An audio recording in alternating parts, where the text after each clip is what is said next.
Kubaga, ipirawu, amakanzu, imisigiti n'ingofero nibyo utekereza uyu munsi mukuru w'abayisilamu wabaye. Ariko hari ikindi kintu gikomeye wibagiwe: gufasha abatishoboye, urukundo no gusangira. Uyu munsi tugiye kureba bimwe mu biranga umunsi mukuru w'igitambo, Idir Aduha.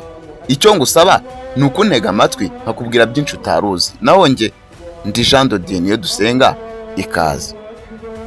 Ku mbuga nkoranyambaga, mu mihanda ndetse n'aho mutuye mwatangiye kubona imyiteguro y'umunsi mukuru.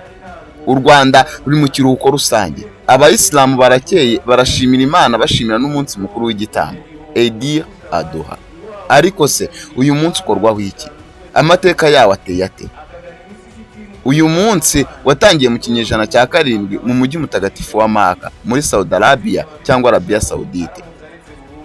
Ni umunsi uza wibuka ukwemera n'ukumvira kwa Aburahimu cyangwa Abrahamu ku bakristo, igihe Imana yamugeragezaga imusaba gutamba igitambo, Idir Aduha, umwana we Ismaila. Aburahimu yabyemeye atagoranye, nuko Imana ibonye ukwemera kwe imuha inama y'ishashi. Ngiyi inkomoko y'igitambo twizihiza uyu munsi. Uyu munsi ntabwo ari uw'abantu bake. Ku isi yose idini rya Isilamu ribarizwamo abayoboke barenga miliyari 2.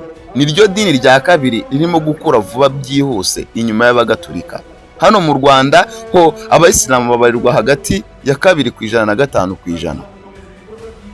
Umubare nubwo ari umubare muto ugereranyije n'abakristo, guhera mu mwaka wa 2002 leta y'u Rwanda yahaye uyu munsi agaciro gakomeye. Ishyiraho amategeko awugira ikiruhuko rusange mu rwego rwo guha agaciro uburenganzira bw'idini rya Isilamu n'ubworoherane mu kwemera.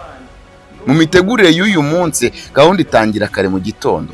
Abayisilamu bambara imyenda mishya kandi myiza cyane, bikwije umubiri wose. Hanyuma bakagana mu mastade no mu misigiti minini gufatanyiriza hamwe isengesho ry'ingenzi ryitwa Salat el-Eid.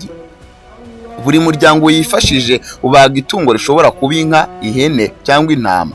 Ibi bigize isomo rinini ryo gusangirira hamwe nta ucuza undi. Inyama z'iryo tungo ryabazwe ntabwo ziribwa n'abanyamuryango gusa, ahubwo zigabanywamo ibice 3 bitandukanye. Igice cya mbere ni icy'umuryango wabaze, icya kabiri gihabwa inshuti n'abaturanyi, hanyuma igice cya gatatu kijya mu batishoboye batagira idini babarizwamo.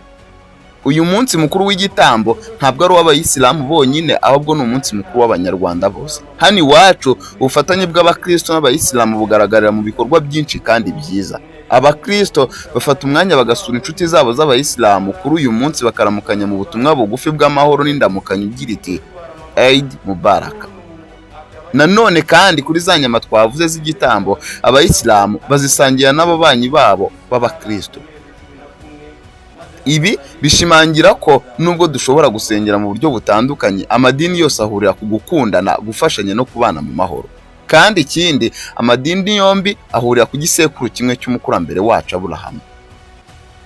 Idir Aduha ntabwo ari umunsi wo kubaga amatungo no kurya gusa. Ni umunsi utwibutsa kwitanga, gufungurira amarembo abakene no gushimangira ubumwe bwacu nk'abanyarwanda. Wowe uri mu kiruhuko, zirikana gusura cyangwa gufasha uwo ari we wese utishoboye kuri impande. Ku muyisilamu wese n'abanyarwanda muri rusange, umunsi mwiza w'igitambo, Eid Mubarak. Nge ndi Jean de Dieu Niyodusenga, Radio Huguka. Ibihe byiza, Imana ibarinde.